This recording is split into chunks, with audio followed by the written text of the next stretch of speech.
FAO has released the state of food insecurity, and according to that, the 60% of population of Pakistan cannot afford healthy diet. The nutrition indicator are some of the worst in the region. Climate change is the most pressing issue that we're facing, and it's not going anywhere. And we have to adapt, instead of mitigate now. The first 1,000 days of life of the children are very critical, and if during these days the nutrition are inadequate, or then it affect physical growth, the cognitive development, and future productivity.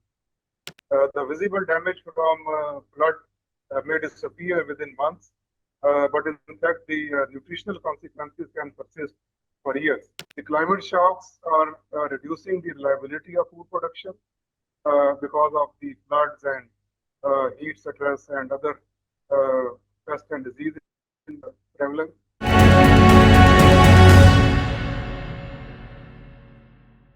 The impact of climate change reaches far beyond rising temperatures and extreme weather. It is increasingly shaping how our food is produced, how much it costs, and who is able to access nutritious food. I'm your host, Mahin, and today on Front Seat to Climate Change, we're looking at the growing connection between climate change, agriculture, food security, and nutrition. For a country like Pakistan, where malnutrition and childhood stunting are already major challenges, floods, heat waves, agriculture patterns are putting even greater pressure on our food system. So, what happens when crops survive but nutrition does not? And as climate change reshapes agriculture, how do we make sure that food security is not just about having enough food, but having access to the right food? To discuss this today, I'm joined today by Professor Dr. Babar Shahbaz, Director at the University of Agriculture Faisalabad, who brings extensive expertise in agriculture, food systems, and rural development. Hello, Babar Saab. Thank you so much for joining us today. Thank you very much, Mahin, for having me. Thank you, and we really appreciate you taking the time to have this conversation with us. Let's start with the bigger picture, because what we're seeing in Pakistan is part of a much, wider global challenge. Around the world, climate change is beginning to really reshape food systems, from drought affecting food production in East Africa to extreme heat and water stress, disrupting agriculture across South Asia. What do these global experiences tell us about future of food and nutrition in a warming world? Yeah, thank you. This is in fact a very, very important question at how climate change tells us about the future of food and nutrition. And in fact, the aspects of food and nutrition and linking it with climate change is somewhat not very much in the dominant discourse around the climate change adaptation and policy issues. The global experiences tell us that climate change is no longer simply an environmental issue. It is increasingly becoming a food system and nutrition issue. And in fact, if we talk about Pakistan, before directly responding to answer, if we see the reality check of food system of Pakistan, the food system of Pakistan is basically sort of cereal dominant. We are producing about 55 million ton of cereals, and out of which the wheat, rice, maize, these are the major cereals, and we are the net exporter of rice. We are producing 30 million tons of wheat, which is almost sufficient to meet the domestic needs, and we are also doing good in maize. But on the other hand, if we link this cereal production or agriculture production with the nutrition indicator are some of the worst in the region. For example, in Global Hunger Index, we are at 106 out of 123 countries. 40% or more population is moderately or severely food insecure, and this is highest in South Asia. Around 40% of children under 5 are stunted, and again, this is highest in South Asia. So recently, FAO has released the state of food insecurity, and according to that, the 60% of population of Pakistan cannot afford healthy diet, and again, this is highest in South Asia. And also, the prevalence of anemia among women is highest, and obesity, diabetes, macronutrient deficiencies. These are all very alarming and highest in the region. So you talk about the global experiences. So we are seeing the three interconnected effects globally. The climate shocks are reducing the reliability of food production because of the floods and heat stress and other pests and diseases prevalent. And these shocks are disturbing the food supply chain, so the food becomes expensive, more costly, and the household, the marginal poor household, they have to compromise over the calories, over the quality and diversity of food. So climate change is directly affecting the whole food system and affect the food chain and ultimately is affecting the nutrition and diet diversity of the population. Absolutely. And I think what's particularly concerning is that these impacts do not remain confined to farms or agriculture production, When harvests, decline or become less predictable, the effects, like you mentioned as well, they travel through entire food productions, influencing supply, prices, and ultimately what families actually put on their plates. And that brings us specifically to Pakistan as well. And Pakistan has repeatedly suffered, floods, heat waves, and periods of droughts in recent years as well. So beyond the immediate loss in crops, how are these climate shocks changing what affected communities can actually afford, access, and eat?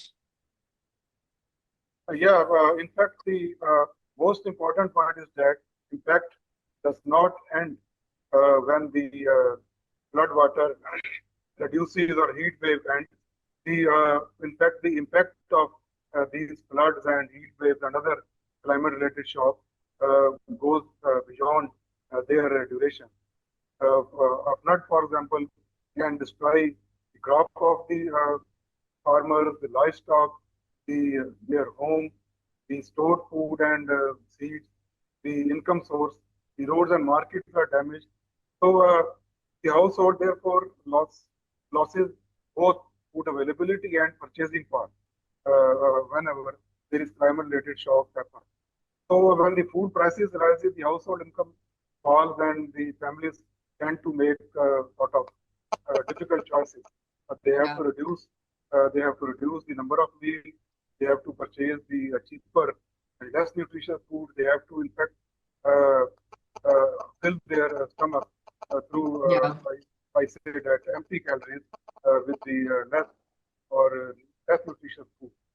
So the climate shocks can cause transition from food insecurity to dietary or nutrition insecurity.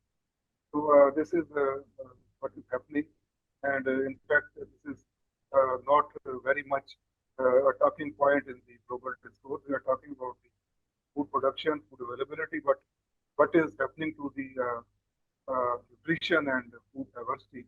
This should be a dominant force.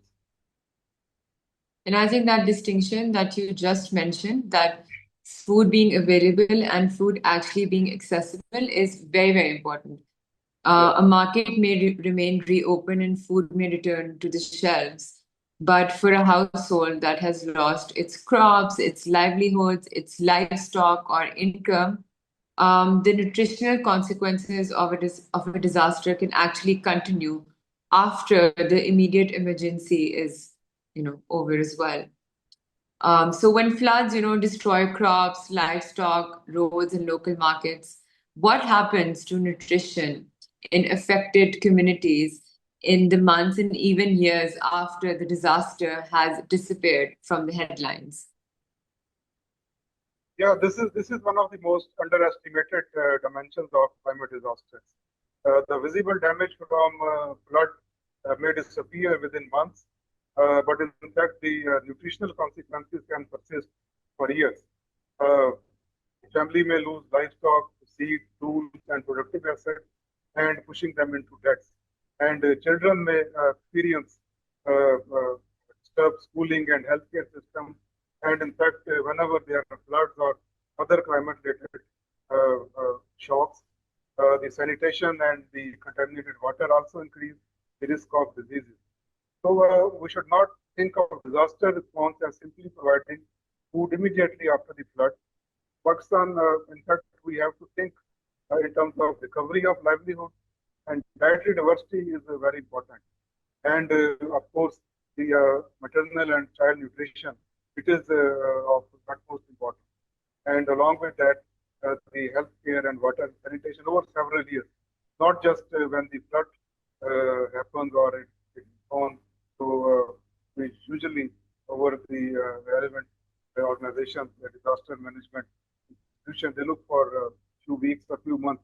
But this should be a process of several years because once the disaster happens, the climate-related shock happens, their consequences goes for years and for many, many years. That long-term impact is also something perhaps that we do not discuss enough.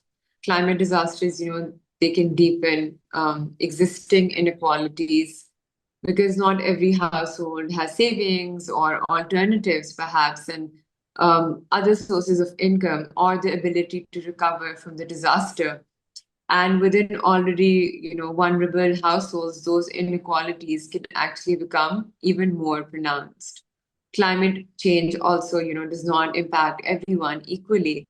Which communities do you think in Pakistan are most vulnerable to climate-driven food insecurity? And I would actually like to also, drive the conversation towards women and children also. Why do you think women and children are also often disproportionately affected? Yeah, but the effect of climate change are not equal for all. They are more pronounced for some regions and some sections of community. Particularly, first of all, the impact of climate change are most severe for those whose livelihood is dependent on the natural resources, like farmers, the livestock owners, the sort of the person who are attached with the fisheries, forestry, tourism. So these sectors are most severely affected. As we know that the 90% of the farmers in Pakistan are smallholder farmers, and out of these 90%, more than 80% are marginal farmers, which their farm are less than 5 acres and their fermented farm. And there are huge number of landless agriculture workers, pastoral communities, which are directly affected by the flood. And in the region, the flood-prone area of Punjab and KP, these are most vulnerable, and also Sindh and Balochistan, as we have seen in the floods of 2020, 2022. And after every repeated cycle, there are floods. And one of the most vulnerable segment is the mountain community. So you know that our Khyber Pakhtunkhwa region and the Gilgit-Baltistan region, Kashmir region, they are mountainous, and mountain community, they are directly affected from the significant climate shock. So these regions and communities are mostly affected. But the second part of your question is about the women and children. So the women in rural areas, they bear the most household tasks, and they also take care of livestock. In fact, the 80% of livestock-related activities are the responsibility of women, and also in agriculture, women are very active in the rural household. So they are often disproportionately affected because households do not experience food insecurity equally. Women may eat less. They may reduce their food consumption, protect child. The women also have less control over land and income and productive assets, as many other as in many of the households. So women they have to face the consequences of climate change. And secondly, about the children, for young children, the repeated episodes of inadequate food and illness can have particularly serious consequences. In fact, the first 1,000 days of life of the children are very critical, and if during these days the nutrition are inadequate, or then it affect physical growth, the cognitive development, and future productivity. So, yeah, the women and children are disproportionately affected due to the climate change consequences of climate change. Yeah, and this actually becomes particularly, serious when we consider Pakistan's existing nutrition challenges as well, because climate change is actually not creating these vulnerabilities from scratch in many cases. It is actually intensifying, problems that actually exist within these particular vulnerable sectors and with these particular vulnerable communities as well. And when climate shocks, they interact with poverty, poor diets, and limited access to healthcare, the consequences can actually become detrimental and much more severe as well, especially with the regions that you mentioned as well, especially in the mountainous regions and especially in regions like Kashmir as well. So Pakistan already has a serious challenge with childhood stunting and malnutrition as well. To what extent should climate change now be considered a threat multiplier for the country's nutrition challenge? Yeah, absolutely. Climate change should now be considered as a major threat multiplier for the malnutrition in Pakistan. As I have already discussed that the nutrition indicator in Pakistan are the worst in the region. In fact, we are sometimes comparable to sub-Saharan Africa. It is considered as the most disadvantaged and marginal region. So in South Asia, we are at the north. So climate change is a threat multiplier. Pakistan already faces various challenges from poverty to food affordability to maternal and child nutrition, sanitation, healthcare effects. Climate change adds another layer of stress to all of these problems. For example, consider a poor household, a rural household. A flood may destroy its crops and livestock, increase food price, contaminate drinking water, and interrupt the healthcare services simultaneously. So climate change, therefore, does not create every underlying nutrition problem, but it can magnify existing vulnerability because we are already vulnerable to the food crisis, to the poverty. So climate change adds, magnify the vulnerability of the particular for the rural household who are dependent for their livelihood. And Pakistan is certainly not alone in confronting, this challenge. Other climate vulnerabilities, climate vulnerable countries are also trying to rethink agriculture around, changing rainfall patterns, agricultures, rising temperatures, and increasingly unpredictable growing conditions. And some of these experiences may offer useful lessons also, but they also have to be adapted to Pakistan's own, agricultural realities as well. So countries such as Bangladesh have invested in climate resilient crops and agriculture adaptation, while other countries are experimenting with drought resistant crops and varieties and more diversified food systems. Are there international approaches that Pakistan could realistically learn from, in your view? Yeah, you have given a very valid example of Bangladesh. Bangladesh is considered one of the most vulnerable countries to climate change, and floods are very frequently occurring phenomena there. But of course, they have mitigate and they have adopted towards the consequences of climate change. But we should adopt the lessons rather than simply copy the program. In fact, Bangladesh provides the useful experience in areas such as flood resilient agriculture. Their agriculture is mostly rice is the major crop there, and they have invested in the flood resilient and stress tolerant crop varieties. So commonly, community-based adaptation and diversification livelihood is also one of the lessons that we can learn from Bangladesh. So Bangladesh is experiencing drought and heat. They have, in fact, introduced the drought and heat tolerant varieties, and they have invested in the water efficient agriculture. In fact, Pakistan is also doing some progress in this aspect. Recently, wheat variety has been released, which is basically biofortified with zinc, so that the macronutrient deficiency, and it is also the tolerant to the stress conditions. And in our university, we are collaborating with the Washington State University and the summit for the development of heat tolerant and drought tolerant varieties. So, but in fact, we should invest more systematically on heat and drought tolerant variety, flood tolerant crops, particularly, and efficient irrigation. And at the same time, we have to work on the crop and livestock insurance, which is rather weak Pakistan, and the diversified farming. So we can learn lessons from Bangladesh, which is still considered as the extremely vulnerable country to climate change, but now, but they have, in fact, such a very good example for country like that.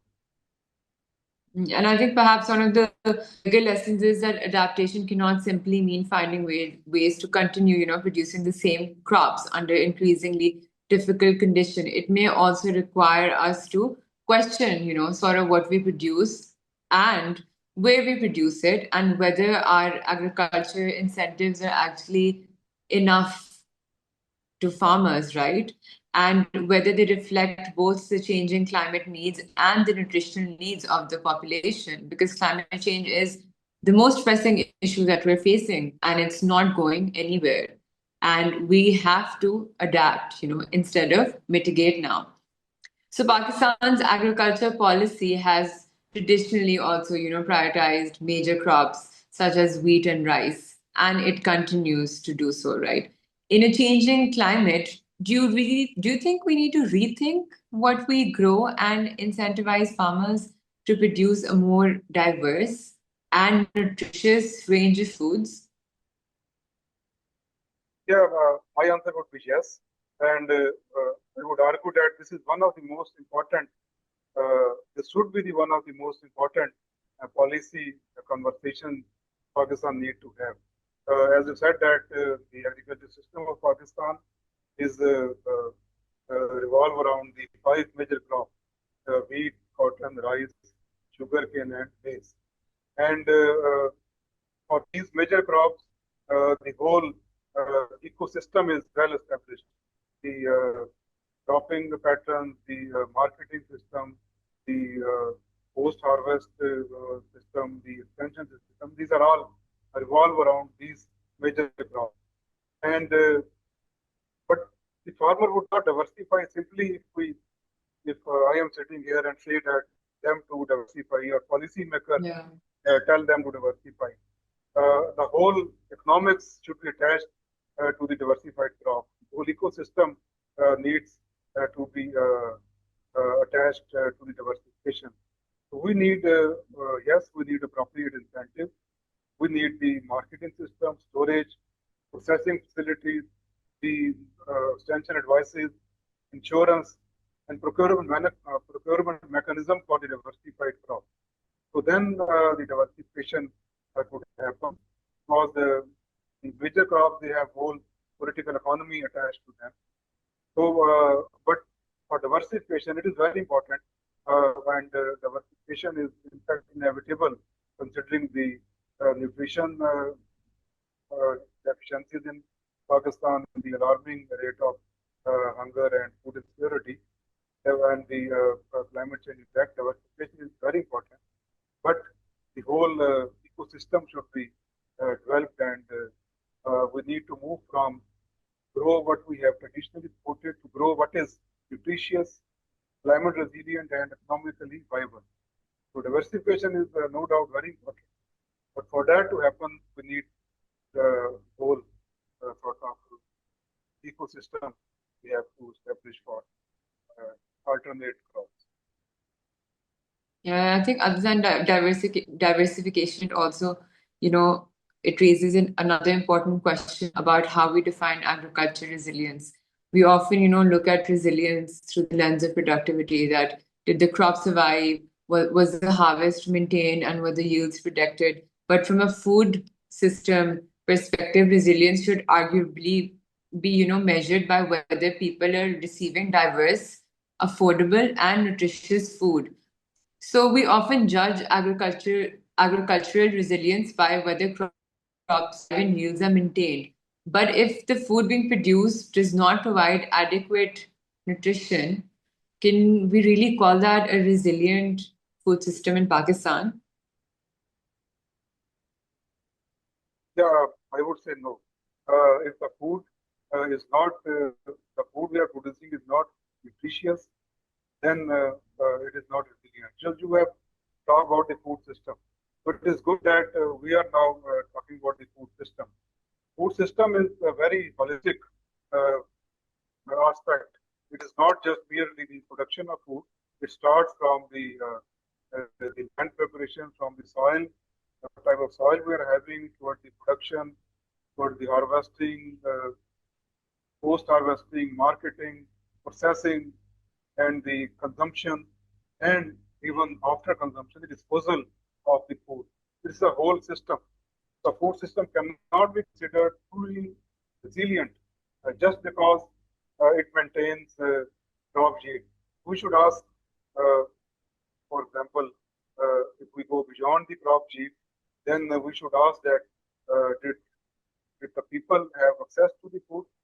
If we are producing food, as I said, that according to the recent state of food insecurity released by the FAO this year, 60% people of Pakistan, they cannot afford healthy diet. Yeah. And it is highest in South Asia.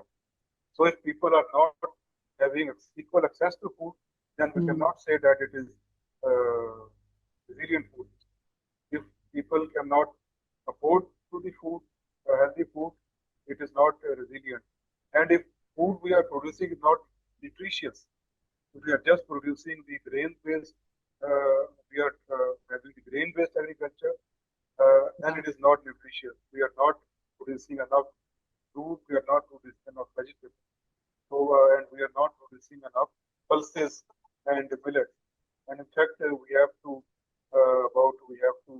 export 1 million ton pulses every year, and the local need is 3 to 5 million tons to be meet the nutrition aspect. So, and again, the food is not available throughout the year, then it is not resilient. And if the vulnerable groups, particularly women and children, cannot equally consume it, then again the food system is not resilient. So I think it is a very right question that now Pakistan should begin measuring agricultural resilience not through the yield per acre, but also through indicators such as uh, the nutrition outcome, the diet diversity, food affordability, and the resilience of livelihood. So just production is not the equivalent to the resilience of the system. We have to think beyond production, and we have to think about the diet diversity and about the affordability of that as well. Yeah, and just adding to what you said, that any conversation about changing agricultural practices has to recognize who is actually being asked to make those changes, right? Like you mentioned as well, that smallholder farmers are already dealing with rising input costs, unpredictable weather, and limited access to finance, technology, and insurance as well. We cannot expect them to carry the cost of a national climate transition on their own. So smallholder farmers are often among the first to also experience climate change impacts, yet they're also expected to drive agriculture adaptation as well. What support do farmers actually need to adapt along? What support do you think that farmers actually need to adapt without placing the financial burden of climate resilience on them? Yeah, it is a very valid point. In fact, it would be a little unfair if we put the responsibility of climate adaptation entirely on the farmers, because the farmers, the majority of the farmers in Pakistan, they are small. Majority of them are subsistence-oriented farmers. So So they farm to meet their daily expenses rather than having the sort of cash income or a business. So small farmer and smallholder farmer often have least capacity to absorb the climate risk, and yet they are being asked to invest in, for example, responding to your last question, I said that they are asking them to invest in new technologies in the better seed, efficient irrigation system, and diversification. So it would be a little unfair if we expect. But yes, they would need the support from the government, from civil society, from the non-governmental organizations, and the small farmer. The most important is that we have to provide them the climate resilient seed for the crops and breeds for the livestock. And in fact, whenever we talk about the farming and agriculture, we only mostly talk about the crop and ignore the livestock. Livestock is basically integral part of the our farming system. And every farmer, they have a small piece of land, 2 or 3 or 4 acres. They have some small and large livestock animal, and livestock is also directly being affected. Their productivity, their disease prevalence, they are being directly affected due to the excessive heat and also the climate-related uh, shock. So we have to uh, make sure that the farmers have affordable access to the climate resilient breeds of livestock along with the climate resilient crop variety. And secondly, we need to make sure that the farmers have affordable access to credit facilities and agricultural insurance. Recently, in some provinces, the government has started the credit facilities through a smart card, and this is a right step. But still, it has to be make sure that the credit facilities they are equally accessible to the small farmers. There even Yeah. very large number of farmers are the landless farmers. They are tenants or they are contractual farmers. They take land from the large landholder, large farmers on a seasonal basis, on rent or on contract, and because they don't own the land, they are deprived of the formal credit source. So they have to dependent on the middleman, the RTs, and to the commission agent. So they have to be credit on their terms, and then they are bound to sell their produce to them. So we have to make sure that the small farmers and landless farmers, they are also within the network of affordable credit. And irrigation and water management technologies, these are very important. The efficient irrigation, we are a water stress country, and in the future, the water stress, the sort of the water stress would be much higher than it is now. So we have to invest on the water efficient irrigation and water management technology, and these are accessible to the farmer.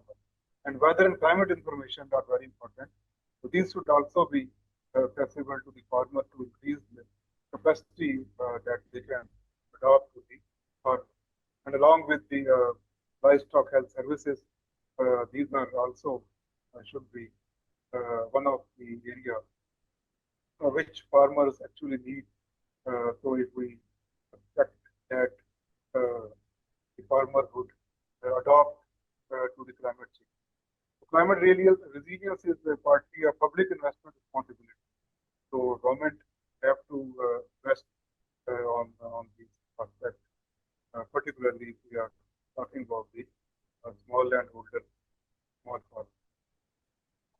These are some extremely important approaches that Pakistan should adapt and focus on, and they should really invest in these approaches if they want the small farmers to, really do better in the farming practices that they're doing right now. and should really incentivize the farmers with these approaches as well and provide them with these approaches. So even with the stronger agriculture adaptation, there will be inevitably be climate shocks, that disrupt livelihoods and food access. This is why I think, the conversation internationally is also expanding beyond agriculture itself to, social protection. How do we make sure that such vulnerable households can continue accessing nutritious food even when their income or livelihoods suddenly, becomes disrupted? So just to, wrap up the conversation, Babar Saab, I'd like to ask you that, there's growing concern that, and there's growing discussion also that social protection, including cash transfers, school meals, and nutrition programs are also are increasingly now becoming a part of the international world as well, and now are becoming some form of climate adaptation as well in the international world. So, do you think that these interventions can become an important part of protecting Pakistan's households after climate shocks? Yeah, definitely. We have a very big social protection program, the Bail Support Program, and also we are having some child school meal program. The opportunity is there. Opportunity is to make the social protection more climate responsive, rather than just reacting to the poverty and other aspects. We have to make them climate responsive, and we have to make them the nutrition sensitive program. For example, if these are the cash transfer program, we have to make them the nutrition sensitive. We can link these programs with the provision of the nutritious interventions or nutritious food particularly for the women and children. So for children particularly, the linking social protection with the nutrition, school feeding, clean water and sanitation, these are particularly would be very effective social protection or intervention if we want to have a climate resilient food system. So social protection is a very big opportunity for us if we want to develop a climate resilient food system. The challenge, however, is that, all these interventions is sit across different parts of the government, right? And agriculture affects what is produced, market influences prices, social protection, however, does determine who receives support, while health and nutrition policies deal with the consequences, unfortunately. And climate change cuts across all of them. Yet, institutionally, we continue to address these issues separately. So let's hope that all the stakeholders in the society realize this, that climate change needs to be in the center of all of these policies. And all of the policies need to address climate change within them. Thank you so much, Babar Saab, for your brilliant insights. Thank you very much. It's a really clear talking with you. And in fact, it's a really very important issue that you have highlighted, nutrition and climate change. Thank you so much for providing opportunity for this program. Thank you so much for being with us on the show. Thank you. Thank you. Climate change is changing not only how we grow our food, but who can access it, who can afford it, and whether it provides the nutrition people need. For Pakistan, building a resilient food system will require us to look beyond crop yields and food production. It means protecting farmers and vulnerable communities, making nutritious food more accessible, and ensuring that climate adaptation also addresses malnutrition. Because ultimately, food security should not simply mean having enough to eat. It should mean having access to food that allows people to live healthy lives, even in a changing climate. That's all for today's episode of Front Seat to Climate Change. Thank you for watching, and we'll see you again next week.